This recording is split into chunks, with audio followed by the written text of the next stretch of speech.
YouTube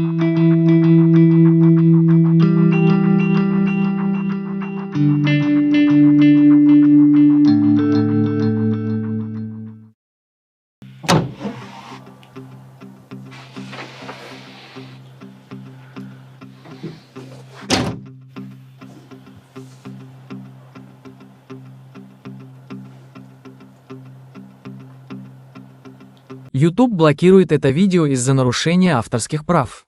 Видео можно посмотреть по ссылке в первом закрепленном комментарии.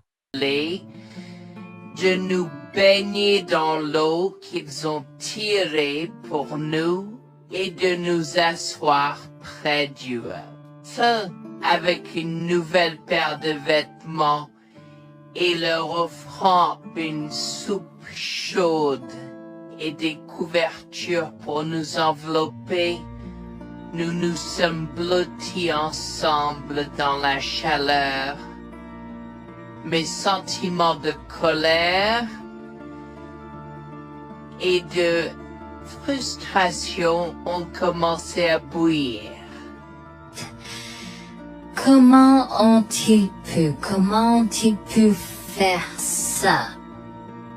J'espère qu'ils viennent dehors. Il y a plus de gens dehors. Nous devons aller les chercher. Non, ne te dérange pas, c'est ma belle-mère et mon mari inutiles. Ils nous ont laissés là pour geler. Tu dis un mensonge. Pourquoi ferais-tu une chose aussi horrible? Je savais que Becky était toujours comme ça, mais Lucia, pas moyen qu'il nous ferait ça. Attends une seconde. Becky? Ce nom me dit quelque chose. Est-ce la dame avec une fine silhouette, les lèvres pincées et sérieuses tout le temps?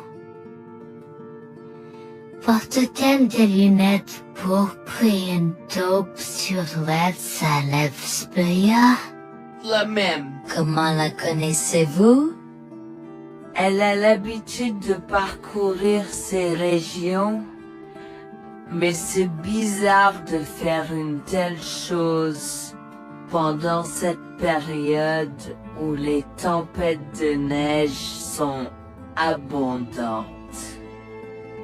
En fait, je ne l'ai jamais vue dans ces parages pendant cette période de l'année.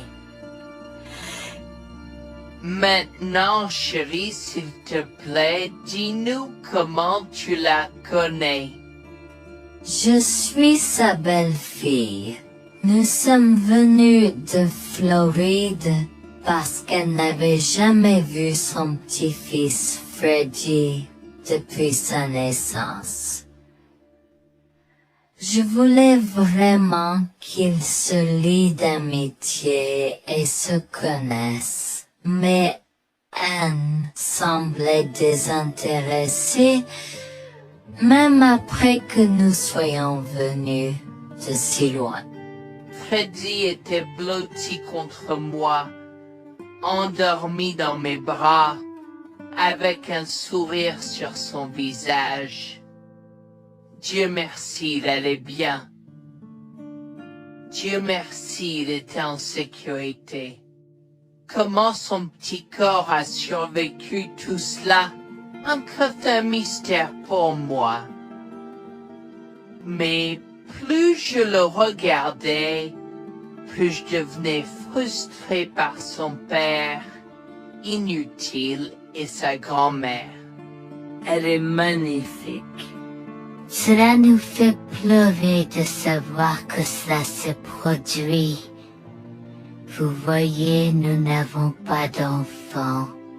Nous ne pouvions pas en avoir. Alors nous avons décidé de venir vivre sur les montagnes. C'est la vie que nous avons toujours voulu, mais nous ne pouvons pas combler les lacunes dans nos cœurs. donc entendre que quelqu'un qui a la chance d'avoir un tel petit enfant a choisi d'être négligent est quelque chose que nous ne pouvons pas pardonner. Tu sais, j'ai toujours eu un drôle de pressentiment à propos de Becky, je te l'ai dit, Harold. Cette femme n'est pas normale dans sa tête. J'ai crié après eux leur disant d'attendre pour nous, mais ils ont juste continué à aller de l'avant. Ils m'entendaient, mais ils choisissaient de ne pas m'écouter. Pourquoi aurait-il fait ça? Parfois, nous ne savons pas pourquoi les gens font les mauvaises choses qu'ils font. Tout ce que nous pouvons faire, c'est faire de notre mieux. Nous avons continué à converser le reste de la soirée, et aussi en colère que je fusse. Avec le stade où je m'ai fait cheveux merger parce que je savais que Lucien et moi étions exécurés de lui. Le matin est venu et il semblait que la tempête de neige se soit calmée. J'ai cherché sur divers sites web pour trouver des rapports météorologiques indiquant que c'était maintenant sûr de se déplacer dans la ville. Et la ville. J'ai échangé des coordonnées avec Georgina et Harold, les remerciant pour tout l'amour et les soins qu'ils nous ont montrés. Il n'y a pas besoin de nous remercier. Nous avons juste fait ce qui était juste. N'importe qui, avec la moitié d'un cœur, aurait fait la même chose.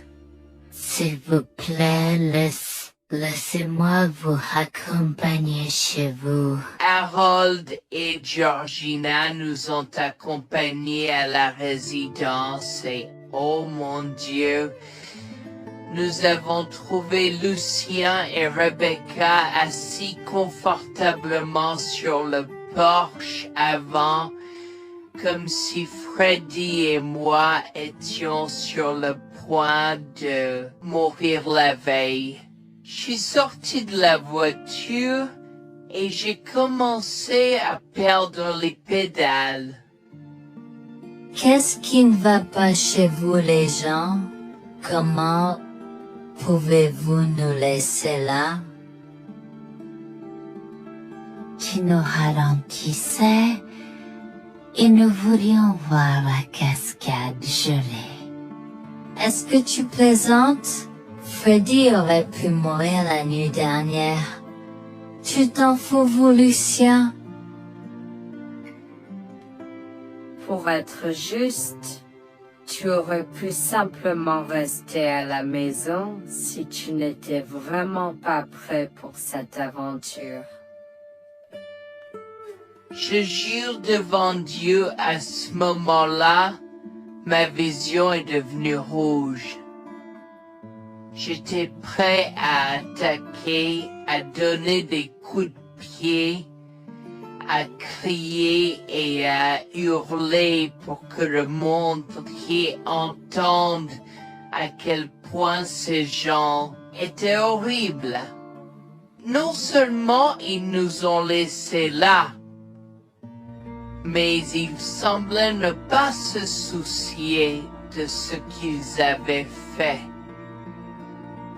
C'était presque comme s'ils essayaient de nous tuer. Avant que je ne puisse lancer une série d'actions et de mots qui ne pourraient pas être repris, Harold m'a retenu, me disant de me calmer, car Freddy était toujours dans la voiture avec Georgina. En assistant à toute cette scène, il m'a fallu un moment pour me calmer. Mais même si j'avais calmé, j'étais toujours agressif et argumentatif. Vous nous avez laissés là. Nous aurions pu mourir, Lucien. Tu t'en fous de ça? Tu t'en fous que ta mère ait essayé de nous tuer? Ne sois pas dramatique, Noémie. Elle n'essayait pas de faire ça. Regarde, la raison pour laquelle nous ne sommes pas revenus te chercher est parce que nous savions que tu trouverais de l'aide et un abri. Je veux dire, tu as toi-même indiqué cette cabane, n'est-ce pas? Il semble que tu aies obtenu l'aide dont tu avais besoin. Pas grâce à toi ou à ta mère. Je n'arrive pas à croire ce que j'entends ce moment. Assez, tout le monde. Ne me donne pas mal à la tête. Comment peux-tu être si froid et sans cœur envers ta femme? J'ai la moitié d'une idée de venir te frapper. Essaie, vieil homme. Je te mets au défi. Écoute, Noémie. Je suis désolée que tu n'aies pas pu gérer un peu le mauvais temps, mais je jure qu'il n'y avait aucune mauvaise intention de ma part. Écoute, Noémie, je suis désolé que je n'ai pas pu gérer un peu le mauvais temps, mais je jure qu'il n'y avait aucune mauvaise intention de ma part. Oh oui. Pourquoi diable irais-tu faire de la randonnée à cette période de l'année? Nous ne te voyons jamais pendant cette période, alors quoi maintenant? Pourquoi maintenant quand tu as un enfant qui ne voulait que se connecter avec toi?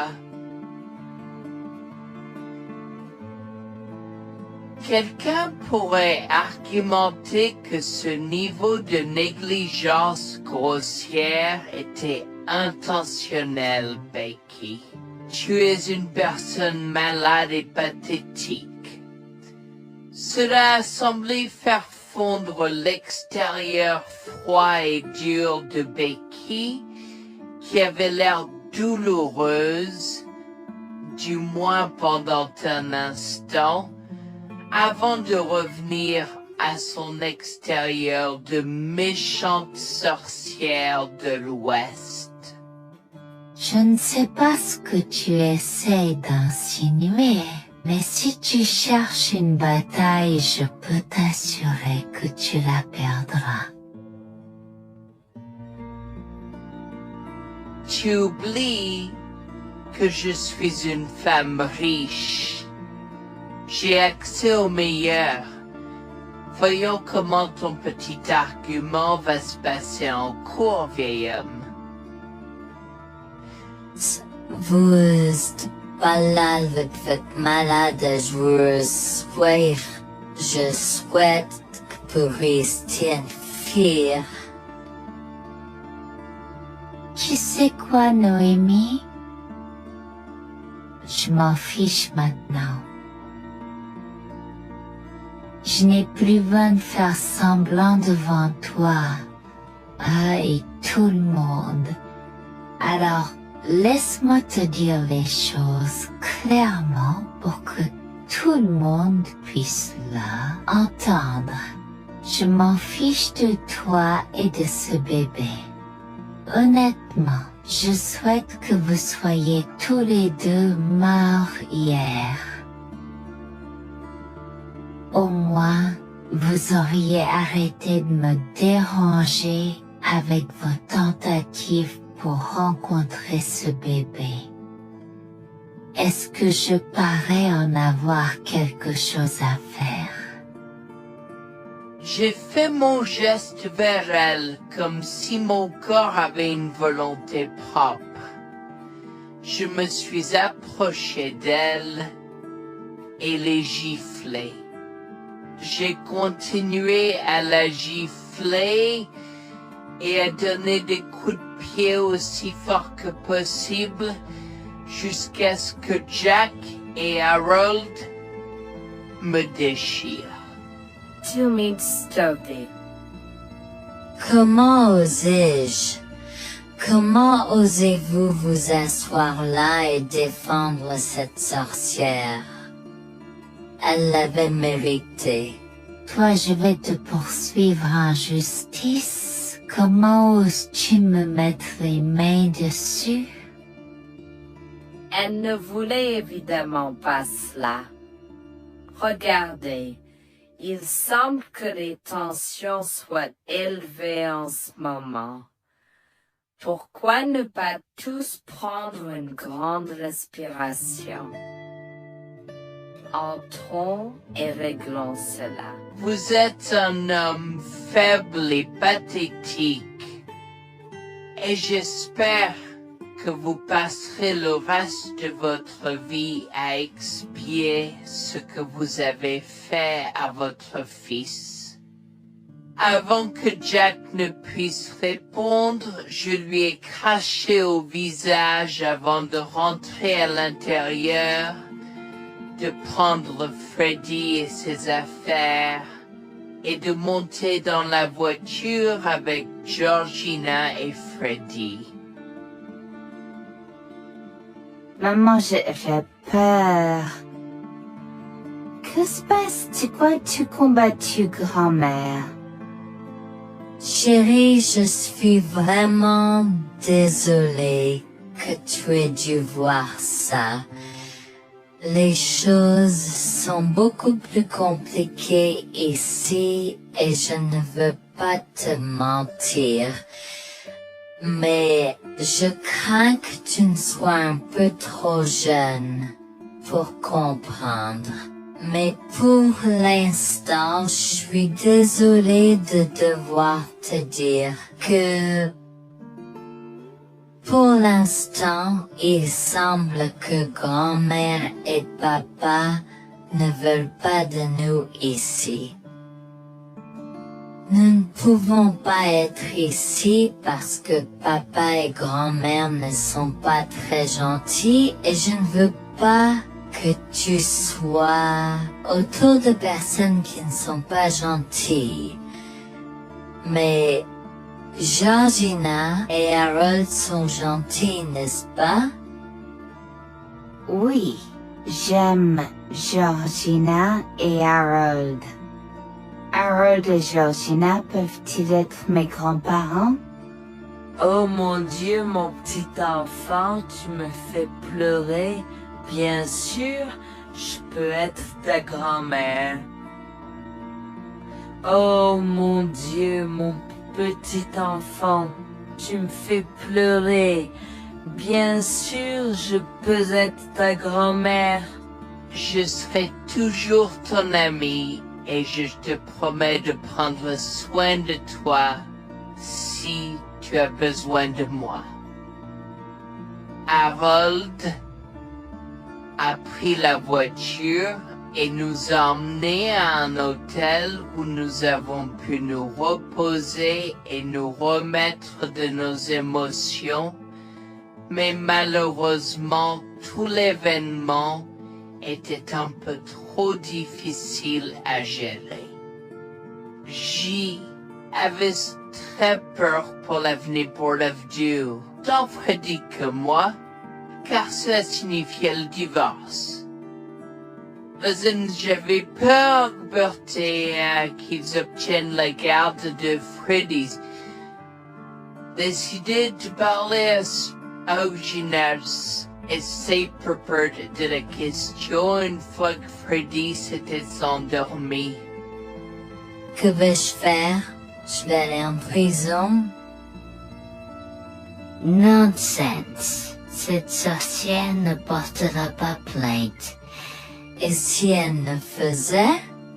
Elle ne le fera pas. Car nous avons des preuves de sa conspiration pour commettre un meurtre. Comment? Nous sommes toujours préparés, chérie. Nous avons secrètement enregistré toutes les preuves. Maintenant, vous pouvez emporter cet enregistrement avec vous et l'utiliser contre votre mari et belle-mère au tribunal. Vous êtes des anges déguisés. Comment avez-vous fait ça? Quand? Comment? Chut, mon enfant, ne t'inquiète pas de tout ça. Écoute simplement l'enregistrement audio. Nous avons écouté et effectivement toutes les preuves avaient été enregistrées, y compris la partie où j'ai attaqué physiquement sa mère. Maintenant, ils vont me faire pour coups et blessures. Oh mon Dieu, pourquoi je fais ça? Maintenant, Bonjour, je m'appelle Jeanne et j'ai 37 ans. Je rédige ceci parce que l'année dernière a été très difficile pour moi et mon mari Jules. Nous avons beaucoup progressé depuis cet incident et je veux juste partager cette histoire pour aider quiconque pourrait se trouver dans une position similaire. Laissez-moi d'abord vous raconter comment j'ai rencontré mon mari. Adorable. Tout a commencé de la manière la plus inattendue, dans un hôpital. Jules et moi nous sommes retrouvés à passer une longue nuit devant la salle d'urgence remplie d'inquiétude et incapables de partir. Jules était là parce que sa sœur avait eu un grave accident de voiture alors que ma mère a souffert d'une crise cardiaque. Dans cet espace partagé d'inquiétude et d'incertitude, nous avons trouvé du réconfort dans la présence de l'autre. Nous avons parlé facilement, découvrant un terrain d'entente et une compréhension réelle. Comme nous avons réalisé que cela prendrait un certain temps avant d'avoir des nouvelles des médecins, nous avons décidé de faire une pause et de prendre un café au café de l'hôpital. Nous ne savions pas que ces rencontres fortuites allaient changer nos vies à jamais. Au fur et à mesure que la nuit se transformait en aube, nous avons échangé des numéros avant de nous séparer à contre-séance. Pendant que la condition de ma mère se stabilisait et qu'elle commençait sa convalescence, la sœur de Jules faisait face à un voyage plus difficile. L'accident l'avait laissée avec de graves lésions de la moelle épinière et des blessures cérébrales, et elle était paralysée de la taille aux pieds. Jules était dévasté, partagé entre le soulagement qu'elle ait survécu et la tristesse face aux défis qu'elle allait maintenant affronter. Au cours des mois suivants, Jules et moi sommes restés en contact, nous nous soutenons émotionnellement pendant les convalescences de nos proches. Nos conversations ont progressivement changé, nous permettant de partager nos espoirs, nos rêves et nos peurs. Dans l'un de ces échanges sincères, Jules a eu le courage de m'inviter à prendre un café, un rappel significatif de l'endroit où notre connexion avait d'abord fleuri. Notre amour a grandi rapidement, alimenté par la fondation que nous avons construite pendant nos moments les plus sombres. Welfare vers la réalité de l'autre et avons avoir réfléchi. Cela n'a pas pris longtemps pour que nous réalisions que nous avions trouvé quelque chose de vraiment spécial. Après 2 ans de fréquentation, Jules m'a demandé en mariage. Avec une joie débordante, j'ai dit oui avec enthousiasme. Notre mariage était une petite et intime célébration, honorant l'amour qui est né de nos épreuves partagées. À ce moment-là, la sœur de Jules avait besoin de soins spécialisés, et il, étant le membre de la famille le plus proche, a pris la responsabilité. Cependant, il avait également besoin d'un travail temps plein pour gérer les factures qui s'accumulaient. Inquiète qu'il soit accablé, Jules a travaillé sans relâche pour subvenir aux besoins de sa sœur et de notre avenir ensemble. Un jour, je l'ai assis et l'ai rassuré en lui disant que nous étions une équipe faisant le défi de la vie ensemble. Chérie, j'ai besoin de te parler de quelque chose d'important. S'il te plaît, prends place. De quoi s'agit-il? Tu as l'air sérieuse, tout va bien? D'une certaine manière, non. Je t'ai vu lutter pendant un certain temps maintenant. Tu sais que tu peux me demander de l'aide, n'est-ce pas? Bien sûr que je le sais. Je ne veux juste pas t'imposer mes problèmes, tu sais. Mon chéri, nous sommes une équipe. Je veux que tu te souviennes toujours de ça. Nous faisons face aux défis de la vie ensemble et il n'y a rien d'individuel dans notre relation, seulement la nôtre. Je veux te soutenir, toi et ta sœur, de toutes les manières possibles. Cela signifie beaucoup pour moi, bébé. Tu as été incroyable tout au long de tout cela. Je ne sais pas ce que je ferais sans toi. C'est exactement pourquoi je voulais en parler. J'ai réfléchi à la prise en charge d'Abby et à l'impact que cela a sur ton travail. Et si nous envisageons de la placer dans une maison de retraite? Et avant que tu ne poses la question, je connais une bonne où ma grand-mère était vraiment heureuse. Elle a même préféré cela à vivre à la cimetière. Je ne sais pas, je veux dire, c'est une décision importante et risquée à prendre. Je comprends, mais réfléchis grec. Cela permettrait de te trouver un meilleur emploi payant pour que nous puissions nous assurer qu'Abby reçoit les soins qu'elle mérite. Nous pouvons la visiter régulièrement et être toujours là pour elle. Mais cela soulagerait une partie de la charge sur tes épaules. Tu as raison. C'est un choix difficile, mais je fais confiance à ton jugement. Je suis heureuse que tu me laisses enfin t'aider. Crois-moi, les choses sont plus faciles quand on peut partager ses fardeaux avec quelqu'un. Je veux dire, c'est comme ça que nous nous sommes trouvés, non? Comment pourrais-je jamais l'oublier? Je t'aime tellement. Merci de rester à mes côtés. Tais-toi, pas besoin de remerciements. Tu sais que je serai toujours là pour toi. Je t'aime aussi, chérie. Jax m'a fait confiance et nous avons trouvé une maison de retraite pour Abby. Au cours des prochains mois, Jax a trouvé un travail mieux rémunéré et a rendu visite à sa sœur tous les jours. Le rétablissement d'Abby a progressé de manière surprenante bien qu'elle soit paralysée. Elle a commencé à se déplacer dans la maison de retraite dans son fauteuil roulant, déterminée à explorer. La maison de retraite permettait aux résidents de sortir avec des membres de leur famille enregistrés, alors je lui ai envoyé une allocation mensuelle pour l'aider à s'amuser. La mère de Jax, Grégoire, a entendu parler de son dévouement au bien-être d'Abby et des efforts qu'il a déployés pour s'occuper d'elle. Grégoire est venu à notre domicile, les larmes aux yeux, pour exprimer à quel point il était fier de son fils. Mère, pourquoi pleures-tu? Qu'est-ce qui ne va pas? Je veux juste que tu saches à quel point je suis fier de toi, Jules. Tu as montré une telle force et compassion en prenant soin d'Abby. Je ne pourrais pas être plus fier d'avoir élevé un fils aussi merveilleux. Eh bien, merci, mère. Je fais juste ce que je peux pour Abby. C'est pas facile, mais je l'aime et je veux m'assurer qu'elle va bien. Tu as fait plus que suffisamment, mon chéri. Je ne veux pas que tu portes ce fardeau seul. Je veux prendre le relais et rendre visite à Abby plus fréquemment. Tu dois te concentrer sur ton travail et ta propre vie. Abby sera bien prise en charge. Fais-moi confiance. Eh bien, ce n'est pas comme si je l'avais fait seule. Jeanne a été à mes côtés, me soutenant à chaque étape du chemin. Nous sommes une équipe et nous sommes tous les deux engagés dans le bien-être d'Abby. Oh, je sais que Jeanne a été là, mais tu as fait tellement, Jules. Il est temps que tu priorises ta propre vie et ta carrière. Abby sera entre de bonnes mains. Fais-moi confiance. D'accord, mère, si tu es sûre de toi, alors j'accepterai. Mais je veux que tu saches que c'était un plaisir de prendre soin d'Abby et que je serai toujours là pour elle, quoi qu'il arrive. Je t'apprécie, Jules, mais il est temps pour toi et Jeanne de vous concentrer sur vos futurs.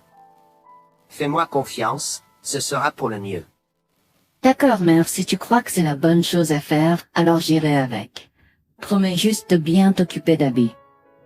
Je te le promets, maman, tu peux compter sur moi. Maintenant, m'en va et concentre-toi sur ton travail. Laisse-moi m'occuper de la garde d'Abby. J'ai trouvé l'intérêt subi de Grégoire pour Abby un peu étrange, mais je me suis tue car je savais que ce moment était important pour Jules. L'année suivante, Jules s'est concentré sur son travail et obtenu une augmentation. J'ai également obtenu une augmentation, ce qui nous a permis d'augmenter l'allocation mensuelle de bal d'Abby. Grégoire a tenu sa promesse, mais il y avait un piège. Il a toujours insisté pour que nous restions occupés par le travail et nous a rappelé à quel point Abby était heureuse avec plus d'argent. Il nous a grondé si nous voulions la visiter et a prétendu qu'il savait ce qui était le mieux pour elle. Grégoire nous a fait appeler avant de rendre visite à Abby, donc il a contrôlé notre accès à elle. En conséquence, nous l'avons vue de moins en moins, mais nous avons continué à lui envoyer l'allocation chaque mois. Je me sentais mal à l'aise par la situation. L'attitude possessive et le comportement contrôlant soudain de Grégoire m'inquiétaient. Il semblait toujours avoir des excuses lorsque Jules avait besoin d'aide avec Abby dans le passé. Cependant, je n'ai rien dit car je savais à quel point Abby était importante pour Jules. Malgré les défis, Jules et moi sommes restés engagés